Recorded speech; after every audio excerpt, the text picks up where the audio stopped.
अस्सलाम वालेकुम, क्या हाल है तमाम दोस्तों का। उम्मीद है सारे खैरियत नाल सो। काफ़ी अरसा हो गया व्लॉग बनाया नहीं बनाया, बिचू काफ़ी लगे रहे जनाब। इदू कुत्ता को आ गया तो मैनू राह बदलना पाया, तो बड़ी खतरनाक आवाज़ कर दे वो नवे देंदा हो मैनू। गल कर काफ़ी देर हो गए व्लॉग बनाए नू, वजह यह है मैंने कुत्ते का भी डर है, जो पाया गया ना तो काम खराब हो जाए, तो डर मैंने उवें बड़ा लगता है ना। हाँ पहले पेपरों के तकरीबन महीना लग गया। पेपरों तो बाद लीग एक शुरू हुई पी TPL वो खेल रहा से, वो काफ़ी टाइम देना पौंदा क्योंकि असी सारा मैनेजमेंट भी शामिल आसे अपना मैच, फिर उस तो अलावा अगे पिछे टाइम देना पाया, जिस वजह तो वीडियो जी ना बिल्कुल नहीं बन सकी। तो आज स्टार्ट कर रहे हैं।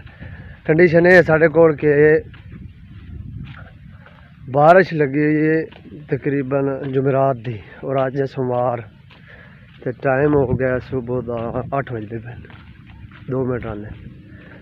सोमवार जुमेरात दी लगी मुसलसल बारिश शुरू हुई, बस किसी टाइम वक्त आ जाता। हूँ ही कुछ देर वास्ते रुकी तो असी जा रहे हैं डेरे पट्ठे लैन, पट्ठे वड्डते हैं चल के, और कोई पता नहीं बारिश ताई भी आ जाए, नाल छापर भी ले लेना मोबाइल वो पैसा। बारिश की कंडीशन ये है कि इतनी ज़्यादा बारिश आई है, पक्कियां छत्तां में हो रही, कच्चियां तो कच्चियां, बड़ा मसला बने कर खास कर जिन्हों के कच्चे मकान है, अल्लाह पाक आसानियां पैदा करे गरीबों वास्ते। और उस तो बाद चलो साढ़े तो पक्के हैं ना, गुजारा चलता है, एक नहीं थी दूआ नहीं थी त्रिया, लेकिन यह भी तो अल्लाह की मखलूक है ना, ये भी तो खुले आसमान है, ठीक किस्म के बैठे ने, बस है ना चुगियाँ वगैरह लाइया, कपड़ा लाया हुआ और ये रह रहे हैं, इन्हों का भी तो गुजारा चल रहा है। असी अपने घर बैठे काफ़ी परेशान होने भी, साढ़ा इतों थोड़ी जी छत चोप ही, इन्हों का तो बारिश आई तो सारे हेठ भी पानी वड़ सकता है। देखो ना बने तो है ने उन्हें बनाया, लेकिन वो भी सड़े हुए हैं, मतलब साइडा तो फटे वगैरह हुए हैं सारे। इतनी बारिश आई है शगाफ पड़ गया, टिब्बा सारा पानी वड़ के तो खाले दे विच, खाले वाला पानी हूँ ले थे ना, सारा उन्होंने कढ़ना पौस बेचारे। लेकिन यह है कि पहले अवाम रोंदी आई, पहले अवाम दुआ कर दे या अल्लाह मींह दे, या अल्लाह मींह दे। होया इंज आई कि पहले 2-3 दफ़ा मींह आया तो नाल होंदा रहा, यानी कि 4-5 किलोमीटर तक। लेकिन साढ़े इलाके इस एरिए ना बारिश नहीं आई है, लेकिन हुण बारिश इतनी आई है, हुण दुआ करते हैं या अल्लाह लाए जा, या अल्लाह लाए जा। बंदा वैसे किदाई भी राजी नहीं होता, लेकिन बारिश अल्लाह पाक रहमत वाली देवे। बाज़ दफ़ा बारिश जहमत भी बन जाती, जोड़ा बंदे वास्ते नुकसान का बायस बनती, जिमें कि हुण साढ़े तो चलो चक ऐन गुजारा, फिर भी गुजारा चलता पे, लेकिन फिर भी आवाम तंग है।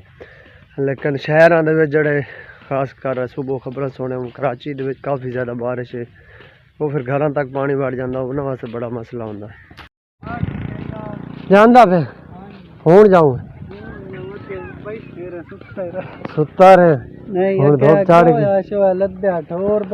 अच्छा सही है, घाह पटना है बाजार लाए हैं,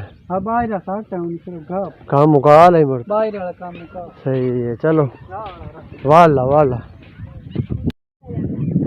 पट्टे वाल ले, लेकिन ठंड तो आई, लेकिन गर्मी बड़ी लगी, खीर होगी।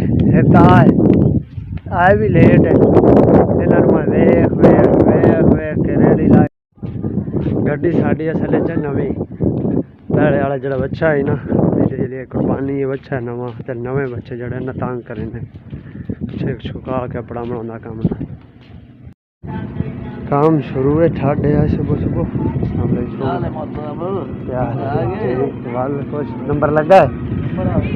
मामू तुम कराची ना गए, मामू तुम गड्डी तो मगर ना गए हो आए की बने कार वाले कितना ले अपनी तो कितना लगे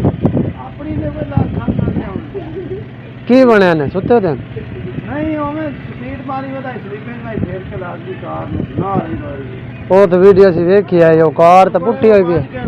ਉਹਦੇ ਵਿੱਚ ਜਿਹੜੇ ਬੈਂਡ ਬਰਾ ਦੋ ਤੋਂ ਡਾਕਟਰਾਂ ਲੋਰ ਜਾਂਦੇ ਤਾਂ ਇੰਟਰਵਿਊ ਆਈ ਉਹਦੀ ਬੈਂਡ ਦਾ ਅੱਛਾ ਡਾਕਟਰੀ ਦਾ ਸਹੀ ਹੈ। ਉਹ ਸ਼ੋਲੇ ਦਾ ਕੈਂਸਲ ਹੋ ਗਿਆ ਕਾਰ ਉਹ ਪਤਾ ਨਹੀਂ ਕਦੋਂ ਹੋ ਗਏ ਨੁਕਸਾਨ ਹੋ ਗਏ ਫੇਰ ਦੀ ਇੱਕ ਬਾਂਹ ਹੀ ਵੱਜ ਗਈ ਡਾਕਟਰ ਦੀ। ਉਹ ਤੁਹਾਡਾ ਡਾਕਟਰ ਬਣਨ ਤੋਂ ਪਹਿਲੇ ਬਾਂਹ ਫਸ ਗਏ। ਅੱਲਾ ਕਰਮ करे। देखना है।